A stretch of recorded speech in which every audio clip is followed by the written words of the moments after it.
Hello everyone, this is Omercan and welcome back to PolyCosm. We are wrapping up Pýramis today by painting over Christina's render from last week. Before we begin, I wanted to say thanks to you all from myself and Christina. Our channel has been steadily growing since we began, and we really appreciate all your support. Okay, let's have a look at what I'll be going over in this video. As I'm painting over this render, I'll be talking about things like value grouping, color variation, and using photos in your concept work. I'll go over the importance of your values and how to keep them in check, and also how to think about the final presentation of your concept. Okay, let's jump straight into it. Here's Christina's lovely render from last week. I think this turned out really well, which makes my job easier and a little bit harder. It's easier because there's already a lot of information here to work with, which means I don't have to make a lot of decisions when it comes to adding more onto it. But I will have to think a lot about what to take away from it. I'll explain this later in more detail. Right away, I'm starting to break some of the symmetry in the design. In my sketch, I had the Pýramis breaking into sort of these fragments and parts, and all these parts were floating around him, sort of attached to him, but not really. Anyway, I'm basically trying to get back to that idea more and create some interesting visuals. I'm also painting over some of the edges around the horns to get rid of that, that very artificial 3D look you can get from certain 3D renders. I'm adding some signs of wear and tear, which always adds a lot of personality to a design. I'm dropping some photos here over the pyramid to create a sort of a magical, cosmic looking effect. I was interested in photos of nebulas, supernovas, and cosmic events like that. Right now, I'm just putting these different photos down and playing around with layer blend modes to see what kind of an effect I can get. One cool trick here you can try is to double click on that layer and bring out this box you see right here. Now these sliders here at the bottom change how this layer blends with what's below it. Basically, you are setting the limits on which values are going to blend or not. The top slider changes the value range on the active layer, and the bottom slider is for the information below this layer. You can experiment with these and see what sort of interesting results you can get. Here, I wanted to create some value groupings.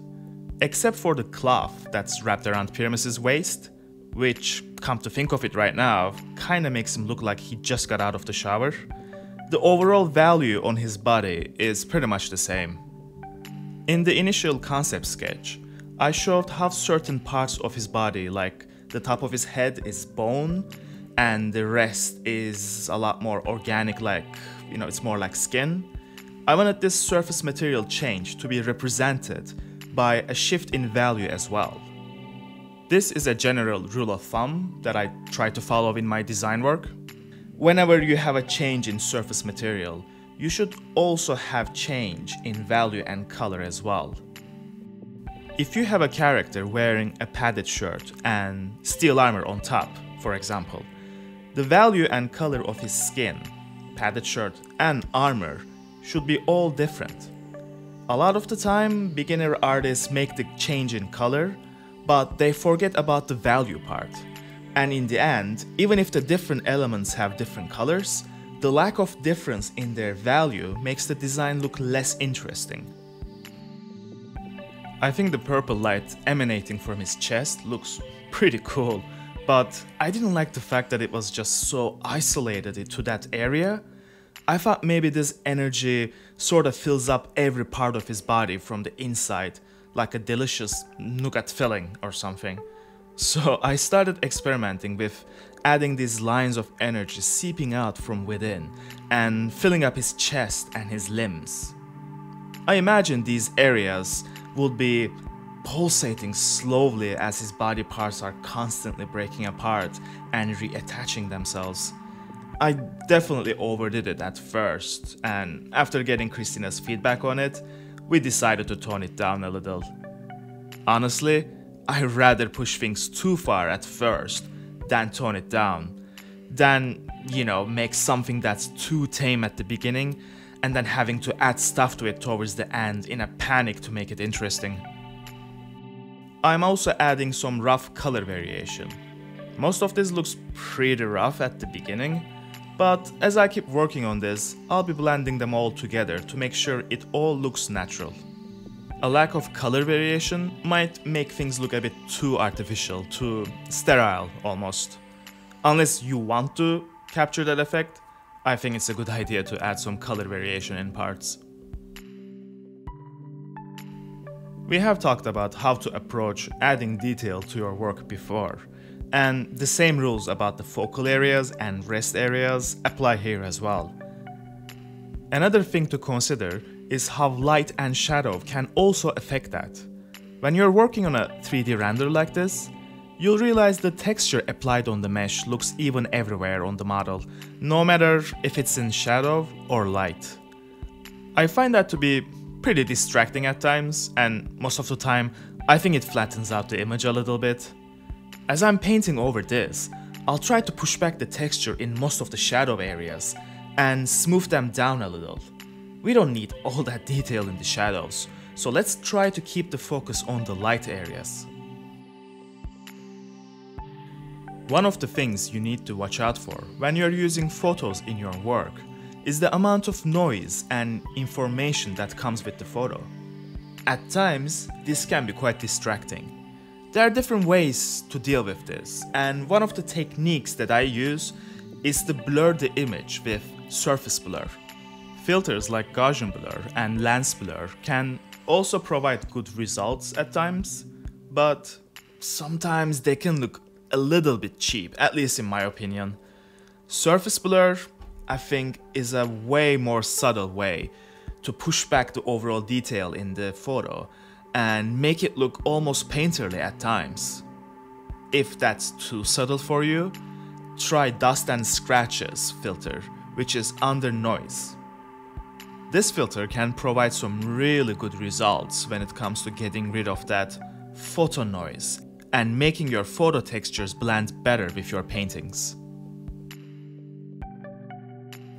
Okay, let's get back to talking about values again, because, you can never talk about values enough. When I'm working on a painting, I tend to create a layer that is filled with just black and set its blending mode to color.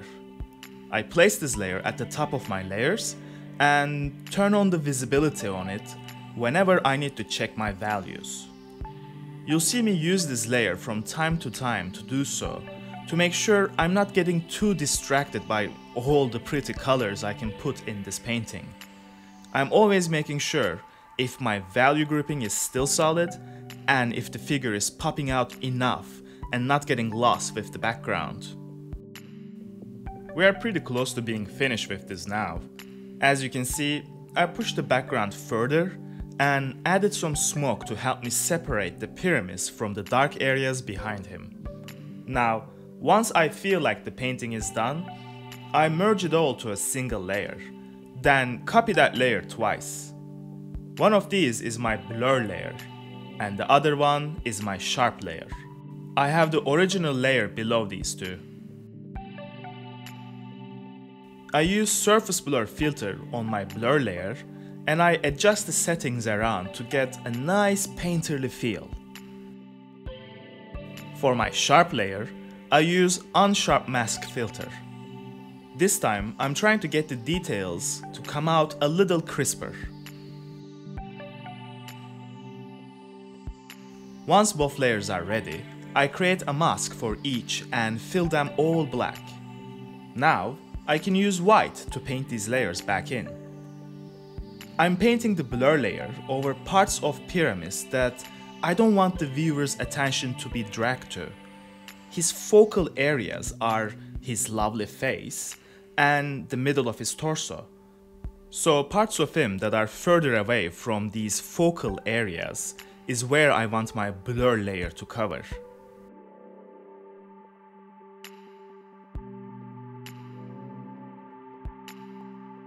With the sharp layer, I'm painting in the parts where I want the attention to go to. With the help of the sharper texturing and the increased contrast, I'll be able to draw the eye better to these areas. And everything else is covered by the original layer.